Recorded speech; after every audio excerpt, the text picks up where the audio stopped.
and welcome to First and Goal, a Carolina Panther podcast where I, C3 First and Goal, will break down every play, every game, and every moment that makes Panthers football so electrifying. Join me while I dive deep into the latest news, game analysis, and inside stories straight from the heart of Panther Nation.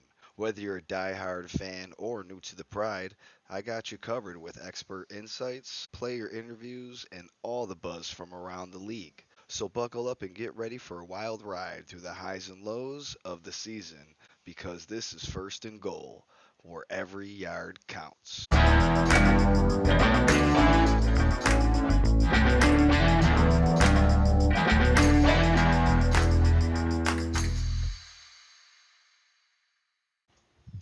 Hello, everyone, and welcome back to First and Goal. This is your host, C3 First and Goal. Do me a favor if you haven't already, give me a follow on Twitter. That's First and Goal, FIRSTANGOAL_FNG. And let's get the show started. So, for today's show, episode 2, we are covering the Carolina Panthers versus the New York Jets. And let me tell you how excited I am to get this going again. Episode 2, here we go. Excited as always. So in today's episode, what we're going to do is I'm just going to break down our preseason game. Same thing as kind of like last time. 5 negatives, 5 positives. I only did 3 last time because I did a little introductory of myself. That won't be obviously the case today. We already did that. So now we're just going to go on to breaking down the preseason games and then the regular season games. And then after regular season's over, I'll move into my draft analysis, which is my big thing. And that's what we'll be doing for these next 17, 18 episodes. All right, so let's get right into it. Carolina Panthers took on the New York Jets Saturday, August 17th, and lost 15-12. So, let's do a quick overview of that game. Break down some numbers here. So, game stats. You know, this show is really going to sound very similar to last week, unfortunately, for reasons I'll break down here in a second. But game stats, time of possession. Jets had close to 32 minutes. We had 28. First downs, Jets had 14, Carolina 12. Total yards, 202 New York, 156 Carolina. Passing yards, 85 New York, 56 Carolina. Rushing yards, believe it or not, 117 New York, only 100 for Carolina, but that is somewhat of an improvement. I like to see that. But the big thing, and the one thing that's really been killing us, and has been killing us for a while, penalties, which I will break down in a moment here. Penalties, 7 New York, 10 to Carolina, which we'll get into that soon. And then as you go down, total return yards, 143 New York, 97 Carolina. I mean, again, we just lost every category except the turnovers. We didn't have any turnovers, which is good. So, overview again in the game was just not fun. Like, it was, again, very dreadful to watch. I posted it on Twitter earlier today. I mean, it's awful watching Plummer start. It just really is. And I get it. We're just evaluating. We're seeing what guys got. But it's brutal. It's brutal not scoring a touchdown since Christmas. You know, thank God we did score a touchdown in the end there. Dillon Johnson gave it everything he had in that last drive. Just, really put the team on his shoulders. I mean, I even tweeted that out and said that, he basically put his life on the line to get us that touchdown. And then we turn around the next day and wave him, which is, not as much of a head scratcher, as most Panther fans took it, and myself right away. I was kind of like, what? But we have a full running back room, so if Dillon Johnson does make it around, we could see him on the practice squad. But I mean, our running back room is stacked. We got to understand we have Chuba Hubbard, Miles Sanders, Rakeem Blackshear, Jonathan Brooks, and then one of these other guys. as much as I really appreciated his efforts and everything, we got to understand that right now, and this is what I'm dubbing this season, is the evaluation season for Dan Morgan and Dave Canales. And what I mean by that is basically we are going to put our players in a position to be successful, evaluate that, and then really gear up for next year.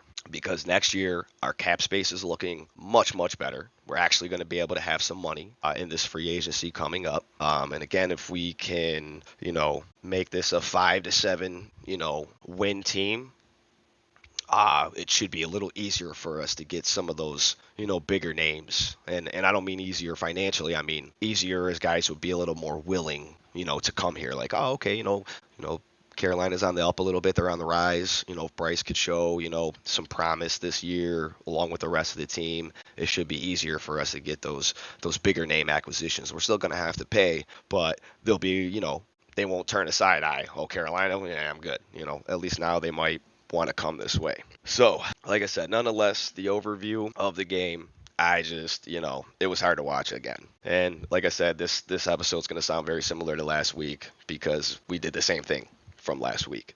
But that's okay, And this is also my preseason. Again, I kind of said it a little bit in my first podcast. This is my first time doing this. So this is also my preseason. I'm going to switch it up a little bit going into the regular season. I'm going to have a little bit more some, professional sounds and stuff like that. Switch up the intro and everything. But again, bear with me. I'm going to grow and get better as I continue to do this. And if you're listening, I really appreciate it. So now let's move on to the breakdowns of negative and positive, what I seen in the game. And then we'll go into some PFF grades. And from there, I'll move into my final thoughts. And that will be today's episode. So starting with the negative. Negative takeaways from our preseason game versus the New York Jets. Number one is the same as last week. Penalties. Jiminy Jillikers, Batman. What are we doing? 10 penalties? Wow. I'm blown away. I'm blown away. I don't even know what to say. You can miss me with all backups are in, this, that, and the third.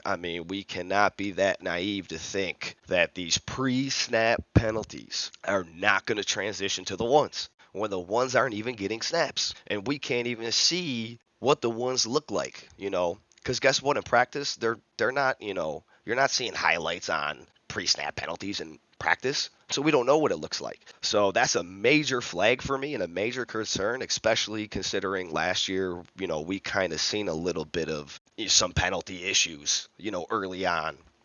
And everybody turned their cheek because, it's just preseason and it doesn't matter and this, that, and the third. And, I agree, preseason's, it's just hard to watch in general. But, I'm excited either way for the season. I'm excited for the Panthers. I just, so I want to break it down anyways. But the preseason's kind of hard to watch. But again, 10 penalties. I don't care if you're 2s or 3s or not, man. I don't care if you're 5s or 6s and you're not even going to, you just try it out for the team. We got to do better. And again, for a coach, and this is no knock to Coach Canales, believe me, I'm just making my observations. This is what we're doing here. 10 penalties. So 2 of those penalties were on our first drive. So that immediately was a red flag.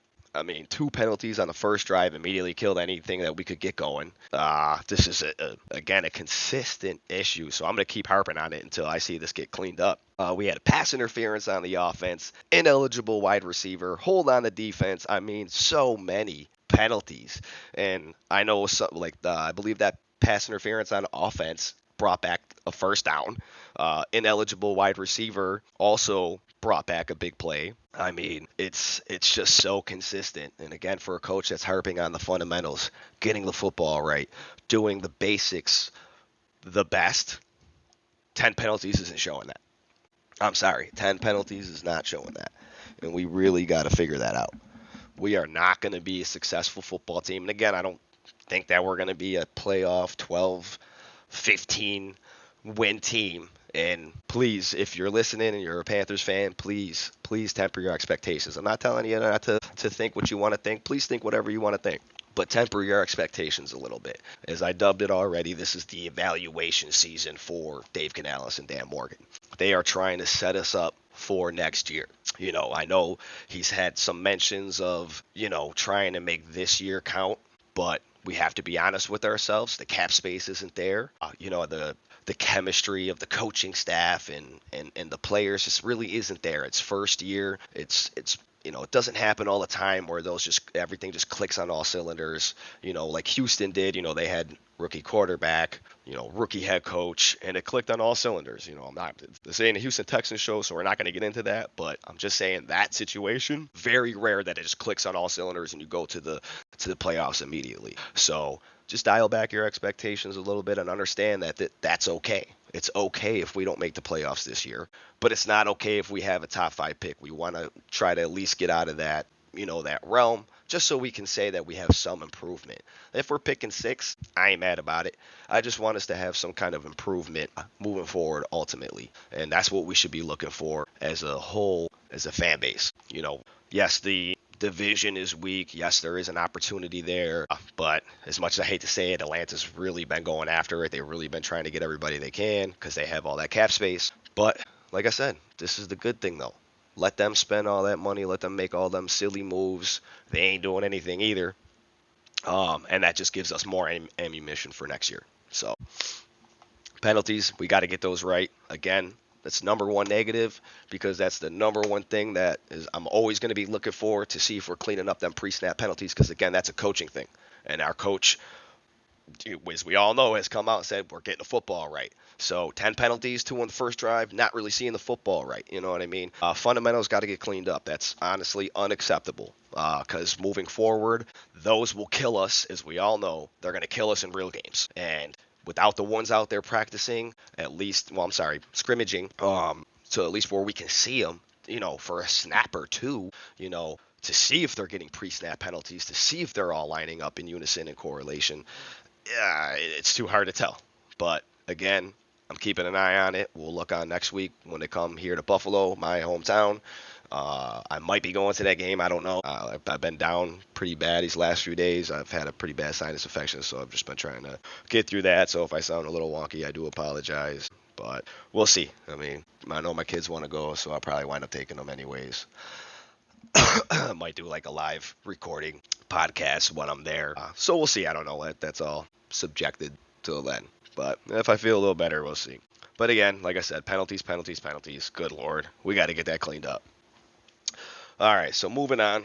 Second negative that I've seen again, special teams. And I don't think anybody's really talking about that. But in this game specifically, special teams was really glaring.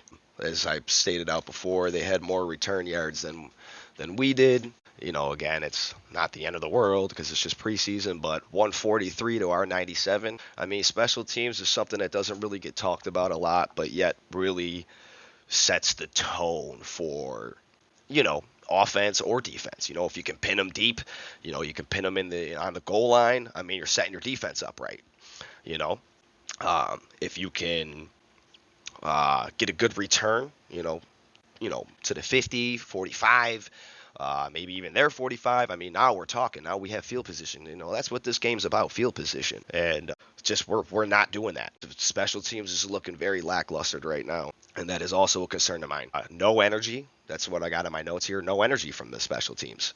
Zero spice, and I mean like more on the return side. Our tackling on special teams was okay, but we gave up a lot of yards, and that's what I mean. So overall, it just wasn't that good. I know Trevor Wallace looked good on special teams, but we got to clean that up, man. I mean, something we haven't really been in a while was really good on special teams. I mean, honestly, I can't remember. I think the last time we really had a good kick returner was like Steve Smith days. You know what I mean? Ted Ginn Jr. obviously, but I feel like that's such an undervalued thing, having like a Devin Hester to return your kicks, bro. That's a game changer. And ISM obviously is supposed to be that guy for us. Blackshear is going to be our, kick return, punt returner, which we haven't seen anything from him really, so I don't know what's going on with him.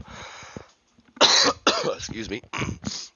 But yeah, I mean, we got to address that. I liked Chris Tabor personally. I don't know. I mean, I get why we moved on from him so we could bring in Canales' team, but I don't know, man. Special teams has been lackluster at best, in my opinion.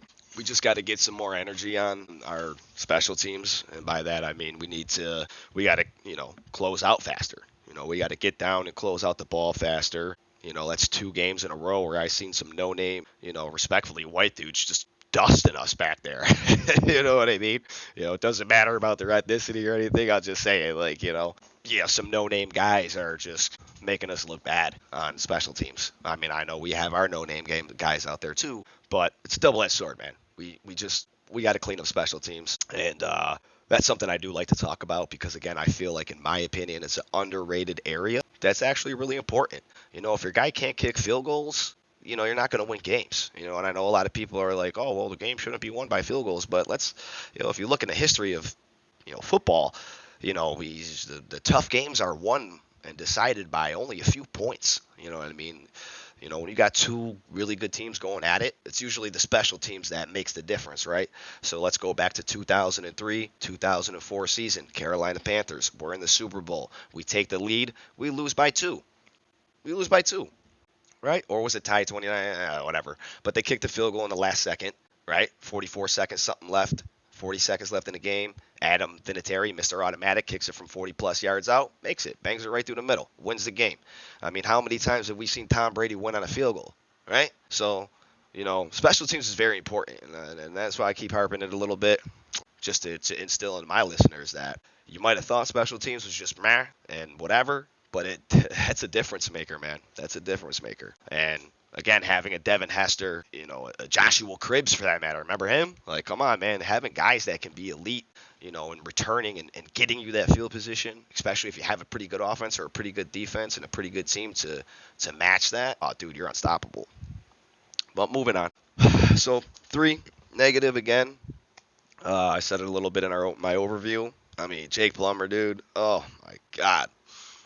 It's great that you're not turning the ball over, but I mean, you play football more safe than my 11-year-old son. You know what I mean? Like, you gotta take some chances, bro. I mean, good God, it's just brutal watching this guy at the helm. And I know and I said it last week. I know it's just with the 3s and the 2s and all that, but it's brutal. It's so brutal. The dude can't even get a touch. We can't even get down the field. I mean, it's consistent 3 and outs, or we'll get a first down, 1 first down, and then we're 3 and out after that first down. So, I mean, coupled with the penalties, I don't understand what Dave Canales sees in this guy. I mean, I don't, because I'm not seeing it. And what I do see, though, is like quarterbacks out there, like Dobbs. You know what I mean? Like these backup quarterbacks, these journeymen that are just so much better, and we never acquire. We never go after. We always go after some guy you never heard of, who's never going to make the team. I mean, you're better off having me go out there and throw some footballs, bro. You know what I mean? I'm not saying I'll do better, but good God, you know what I mean? Like, it's brutal. It's brutal watching this guy.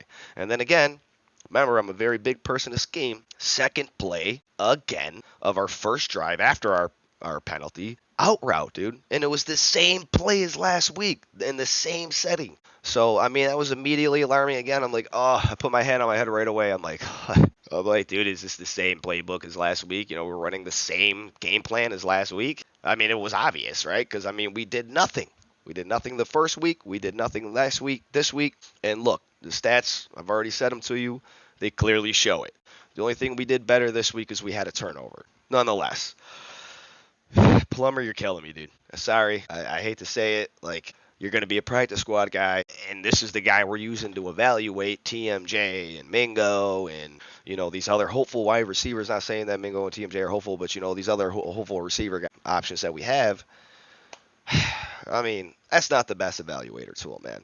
Get Andy Dalton out there, bro. Like, I don't understand this, what we're hiding, who we're trying to save. This is not going to be a playoff team. So injuries happen. Obviously, it'd be detrimental if, like, Bryce went down. Obviously, the fan base would just be, like, have no hope. Yeah, I get that. But, injuries are going to happen. I don't know what we're protecting. We're being way too subtle with this. I've said my piece on it. We're coming off one of the worst seasons in franchise history, a 2-15 team with an unproven quarterback, an unproven head coach, and we're not starting our starters. at least, a couple of snaps. Now, when I say start our starters, I don't mean a lot of people are, clamoring for a whole quarter. Bro, I don't want a whole quarter. You know what I mean? We don't want that. Show me 2 drives. 2 drives. That's it. First drive, they go 3 and out. Second drive, they go 3 and out. Give me one more drive. At least try to move the ball a little and then pull them out. 2 to 3 drives max, however you want to say, drives, possessions, whatever, and then get them out of there. Just so we can see, hey, are they creating pre-snap penalties? Because they got to clean them up, and you got to practice that before you go into the regular season. So all right, hey, my ones are looking good, but we got to clean up these pre-snap penalties. We are getting a couple of, false starts. We're getting a couple of, whatever pre-snap penalty, we're getting a couple holding calls. We got to clean up. We got to get better with our hands. We got to clean up. And, you really can't do that unless, like, you're in a game-like setting. So, I don't know. But Plummer, God, I can't wait till next week. Because, like I said, we'll be wanting to more than likely cut him, and then we'll pick him back up. But he's going to be a practice squad guy. I said it last week. If your third quarterback's out there playing, the game's over anyways. He's not winning the game.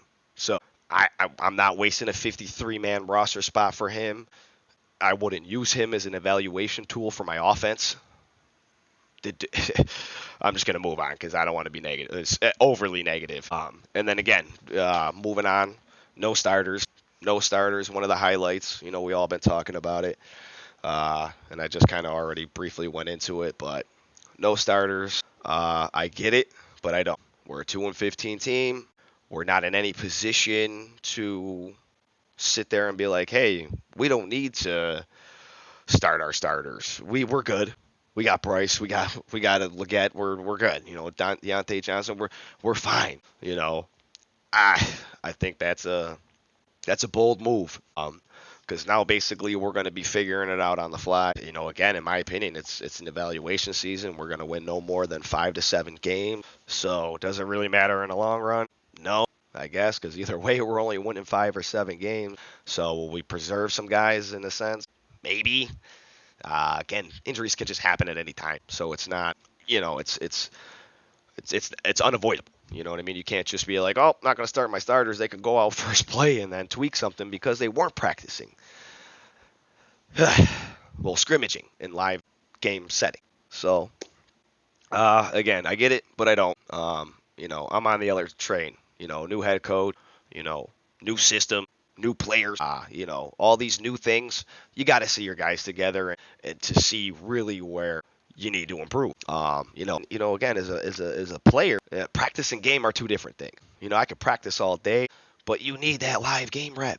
You need those live game reps. They are so much more valuable, and that's why we had Bryce starting last year. Remember, because what Frank Wright, we all know he's an idiot, but Frank Wright, he's got to get the reps. The best reps are live reps. That's just true. Which is true. I don't like the way we went about it last season with Bryce. He should have sat the bench all year. He should have sat the bench all year because then we would all be in an uproar right now. Bryce Young, baby, because we don't know what he can do. We would be electrified by it right now if Andy Dalton started all year last year. And I think that's what we should have did with Bryce, especially with his intelligence, his processing, his skill sets. If we would have kind of did like a Jordan Love thing with him, he would have been, I'm not saying he's not good, but I'm saying he, who knows how that would have came around. But either way, starter's not in. I'm still head scratching. We're talking about possibly putting them in next week against the Bills. That's only because the Bills have already said they're not putting their starters in, which if you would have told me before they said that, like, oh, well, our game plan is to start our starters versus the Bills, I would have looked at you like you don't make any sense. Like, the Bills, yes, they are taking a step back. However, that defense is tenacious. I mean, even their threes, bro, are going to get after you. And, it's coached by Sean McDermott. We all know Sean McDermott well. He coaches defenses very well.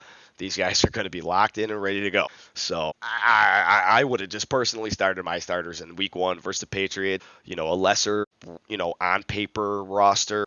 It doesn't, seems to match up a little bit better with I know they have turf, so that's the same, same place that Cam got hurt. But again, I think he played like almost 2 quarters that one, or the first quarter. I can't remember. It was a while ago. But either way, I just want a couple of drives of the starters. So if we did that at Hallmark Stadium, right down the street from me, that would be cool.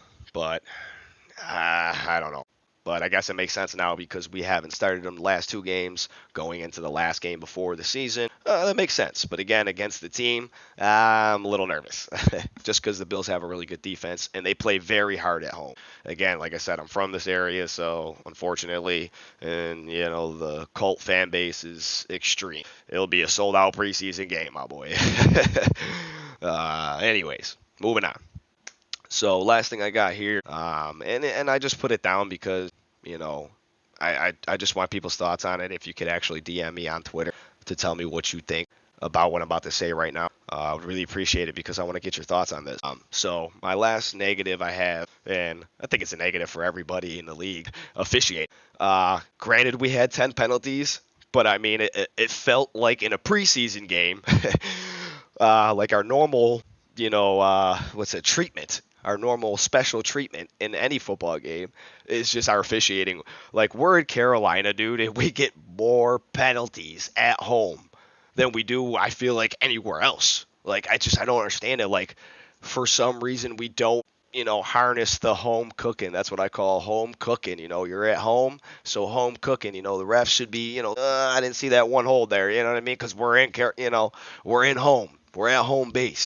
Like, I just, it kills me. It kills me to think about that, And again, this is just theorizing, but you still, though, I mean, 10 penalties, bro. Like, we couldn't do anything out there without it being a penalty. Even the commentators, too, were kind of like questioning. Like, Steve Smith was even saying, like, dude, we can't go up for the ball, There was many times where the Jets cornerbacks were draped all over us. I mean, very contacty.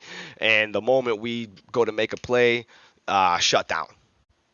Flags come running out. I mean, it's crazy. So, just DM me about the officiating. What did you think about it?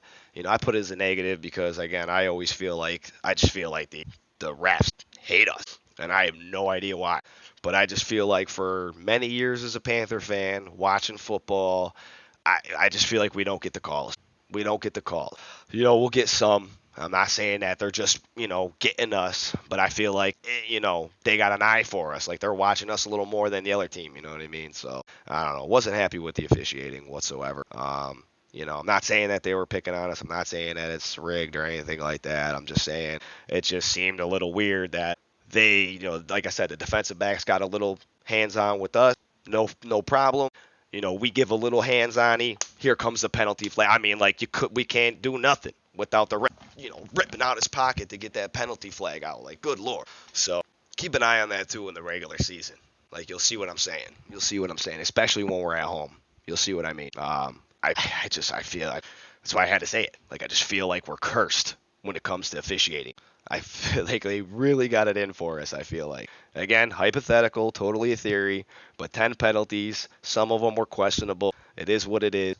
Sometimes they don't see stuff, but I mean, yeah, it was an eye raiser for sure. It was an eye raiser for sure. But yeah, that's it for the negative. Let's go on to the positive. I'll try to make it quick. I already see I have a lengthy episode here, so let's just run into the positives, make this quick, and we'll get this show over with. All right, so let's move on to the positive.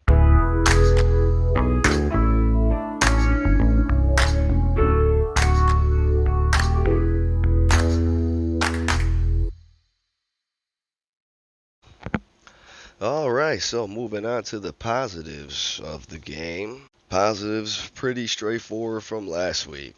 Defense, defense, defense. Defense wins championships, ladies and gentlemen. And if we can keep this defensive squad together, we are looking at a very good defense. Once again, the defense played lights out as expected. I said it last week. Our defense is obviously our highlight. And it's very exciting that, we retained Rivero, and we're looking good on defense. Run defense looked good, even with the threes out there. The defense, obviously, we can hang our hat on. I've said it last week. Defense is just so good. Thank God we have our defense. Now, if we could just get the offense right, we're going to be looking like a great, great team. But positive one, defense, defense, defense. All right, moving on to our second positive from that game. Obviously, it's going to have to stay on this defensive side of the ball because we didn't see much positive from the offense. But, again, Boodle, Chow Smith-Wade, Lamar, even with the unfortunate waiving of him, these guys, Deshaun Jameson, these guys are looking the part.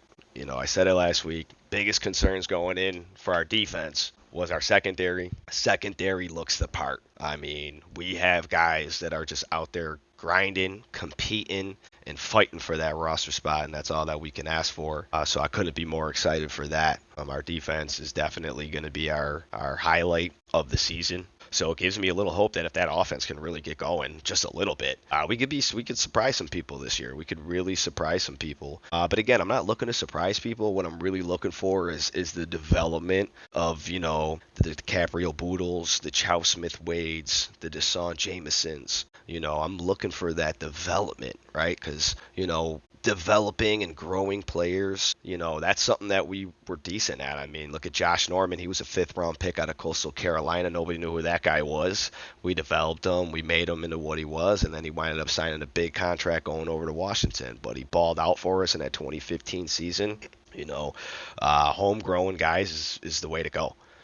Building in the draft like Dan Morgan said, and Dave Canales believes in, building in the draft and development is where it's at. So, again, kudos to the defense. They are definitely playing. They look extremely well coached. I mean, you can't beat that. I mean, because again, Rivero's doing an amazing job. So again, defense looked great. Shout out to DiCaprio Boodle. Shout out to Chow Smith Wade.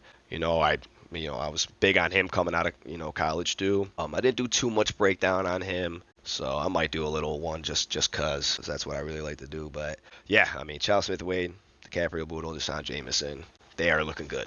So we should be very fortunate that our secondary 2s and 3s are able to compete out there. Our 2s and 3s are able to compete out there. And then also let's not forget about Richardson.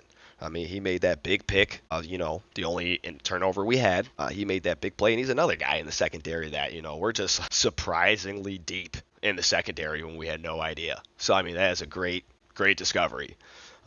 So who knows on who's going to make the team there, how many we're going to keep, all up in the air, and obviously up to Dave Canales and Dan Morgan. So I'm not going to speak on we should keep this guy, we should keep that guy. It's all speculation. It could go either way. I don't want to spend too much time on the positives only because I'm running the show a little longer than I expected. But like I said, secondary looks the part. We got some guys there, and that's very exciting. And then Smith, man, 97. He had a big sack, and then a nice big pass breakup. That's Ty Smith, I believe. So, Smith looked good out there. I'll go into PFF grades. He was in the PFF grades there of one of our top performers. So we're just the defense is unfortunately just what we always knew it was going to be. It's good, but unfortunately we just need that offense to match it.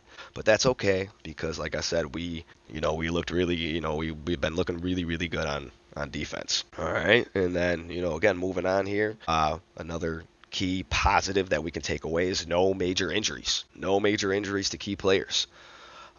No major injuries walking away from that game. With that being the case is huge. Obviously we're suffering a lot right now. Some guys are banged up. So kind of walking away from that game with no injuries is key. And that's really what I'm looking forward to now that we're already past week 2 of preseason. We're moving into the last one. Now it's about just getting ready for the regular season.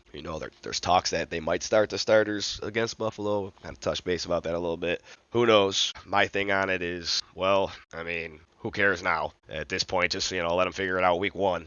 It's just, whatever. I don't have much on that because it's just very confusing. So it's really hard to, analyze it. But Canales, I trust. So. And then last thing here, positive, the Dillon Johnson touchdown. I mean, it's our first touchdown since Christmas, guys, ladies and gentlemen. First touchdown since Christmas. I don't even know what to say. Merry Christmas to us, but good God. I mean, and I don't know if you've seen the game. It's almost like when he scored that touchdown, it looked like Canales was kind of like low-key upset. He was like, he kind of like threw his hands up like, oh, okay, cool, we scored. You know what I mean? Like, nah, dude, like, I don't know, man. I want to see some fight, man. I want us to win. And Dillon Johnson showed that. He displayed that. He's like, nah, dude, I'm getting this. I'm putting my life on the line. We're getting this touchdown. And we got it. We were the only team to score a touchdown in that game.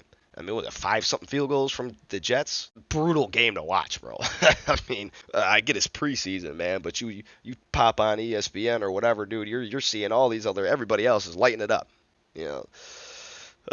So it's brutal on our end. It just always seems to be that way. But this is a Carolina Panther podcast, not an ESPN podcast. So, and I did have in my notes after watching him run so hard in that last drive, I'm like, could Dillon Johnson possibly be our goal line back? But then we waived him the next day. So I don't see that happening, unfortunately. But, I'm going to give a shout out to Dillon Johnson anyways for getting our only touchdown since Christmas. So I appreciate you, man. You're the man for that. Great job. Great freaking job. That's the positives that I had. Like I said, I don't want to spend too much time on this. I've already taken up way too much of your guys' time already. The overview of the positives, though, is, again, it's really just defense. Defense looks good. We got some key rotational players stepping up to the, so depth is looking good. Defensively. Offensively, it's okay. We got some guys in there, too, that are, notable, that are, we're excited about, but it's not everything. So we'll keep eyes on it, but I'm excited for what we have to come, and I'm excited for our preseason coming up against the Bills here. Like I said, I'm still undecided if I'm going to go or not. Fight all that parking, fight all the drunk Bills fans just to take my kids to go watch, Jake Plummer waste my time. I don't know. I don't know about that, so that's a tough sell. So we'll see. But, let's just move into my PFF grades and final thoughts, and we'll finish up the season. The episode here. We'll finish up the season. Season's done. No more season. Nah, just kidding. All right, so PFF grades. Just got to pull them up here real quick. I actually tweeted them already on Twitter or X, whatever you want to call it. So I'll do top offense, top defense, final thoughts, and the show. So PFF grades. Our top-rated offensive players are number 1. We got Jack Anderson, right guard with a 90.3. PFF grade. Fantastic. Dillon Johnson, one I was just talking about. Big shout out for our first touchdown since Christmas. Number 2 with a 77.3. Number 3 was tight end Felipe Franks with a 72.0. 4, wide receiver Jonathan Mingo with a 71.8. And then last but not least, at 5th was recent acquisition of Andrew Ryan, I don't know how to say his name, but he had a 68.7. So those were our top offensive PFF performers. Our top defensive players. Number 1 was Michael Barrett, with the 81.6. That's pretty good, man. A lot of people were kind of like, downing him last week. He didn't really do much, but this guy has a motor like nobody's business. His motor's right up there with Trevin Wallace, which I'm surprised that he's not even in this. But hey, moving on. The guy's name that I butchered last week, which is Claudin Trellis or Shirellis, something like that. But I said his first name wrong the first time. I'm so sorry. Claudin. Great job. I gave you, when I posted your grade on my Twitter, I gave you 2 trophies because you're the first person to be on there twice, so great job. And then we got Damani Richardson, the guy that had the pick at 3rd with a 73.6. I'm sorry if I didn't tell you Claudin's. He was 2nd with an 80.4. That's also his 2nd time that he was rated a top PFF player in a row. So 2nd week in a row. Good job to Claudin. Like I said, Damani Richardson with that big pick, he's 3rd with a 73.6. 4th is DL Walter Pelmore with a 73.4. I believe that's his name. Shout out to him because he retweeted my post. I really appreciate that. Great job, buddy. You were definitely I seen your name out there, and I was like, who's this guy? And I looked you up, did a little research on you. This guy's got some size to him. So look for him to maybe be a like a last minute acquisition, possibly, making that maybe not the 53, but practice squad for sure. He might make the 53. We'll see. Who knows? And then, last is TJ Smith with a 72.3. He's the one who I said that got the big, pass breakup. He got the sack, so he looked good out there. And another hopeful, again, on that defensive line. So those are our PFF grades. We got some ballers out there, man. We're looking pretty good overall. And moving on to my final thoughts, I'll say it today, I'm going to say it next week, and I'm going to say it before we go into our regular season game. This is the evaluation season. We have to temper our expectations as fans this year. I know we're all excited. We want to win bad. We want to make playoffs. We want championships. We want all these things. We've been bad for 6 years. If you've been a fan, since day one, we've never really been always top tier team. We've always been kind of like, a lower team in a sense, you know what I mean? A look down on in a sense. I don't want to, in my opinion, I don't think we're lower, but we've always been kind of a look down on team. So, and we embrace that role. A lot of times when we're under the radar, we flourish. So just temper our expectations. I believe in Dave Canales. I believe in Dan Morgan. I've been watching football a long time and doing what I'm doing now. I've just never been vocal about it. But like I was saying it on, my C3 space. If you haven't checked out C3 podcast, please check that out. Cat Chronicles on Twitter. Affiliation. I do my own thing here on First and Goal. I am affiliated with C3 Nation. They're their own entity, so if you guys don't like something that I say here, please do not attack the C3 Nation. They are their own entity. I am affiliated with them, but this show is my show. So if you don't like what I said or something ticks you off, please don't go after C3. This is my own entity. I am an affiliation, but I am my own entity. So again, just temper your expectations. Understand that this is, as I'm dubbing, the evaluation season. We're going to get the football right, like Coach Canales said. We're going to start our chemistry. We're going to bring in the culture of dogs, right? Guys that are going to give everything they got to make this team better. And then coupled with another great draft and another great free agency when we have cap space and our market's a little bit more attractable to, other free agents, other big names, sky's the limit. Sky's the limit. So this is what I like to say, the evaluation season / hopeful season, that next year we really make leaps and bounds. We really make that stretch. And you're going to see it. Trust me. Like I said, I've been doing this for a while, haven't been vocal, but this is the first time that I've been actually excited about the pieces that we brought into our team. We're not bringing in DJ Charks. We're not, you know what I mean? We're getting guys. Like, we went after Robert Hunt. We went after Damian Lewis. Like, we are making serious changes here. So that's my final thought for, our preseason game and our season moving forward. Overall, not good, not great. But we do have some stuff to take out of it, just like last week. Depth looks great, and, we should be excited. We should be excited, Panthers fans, and I know I am. So, as always, keep pounding, and First and Goal, out.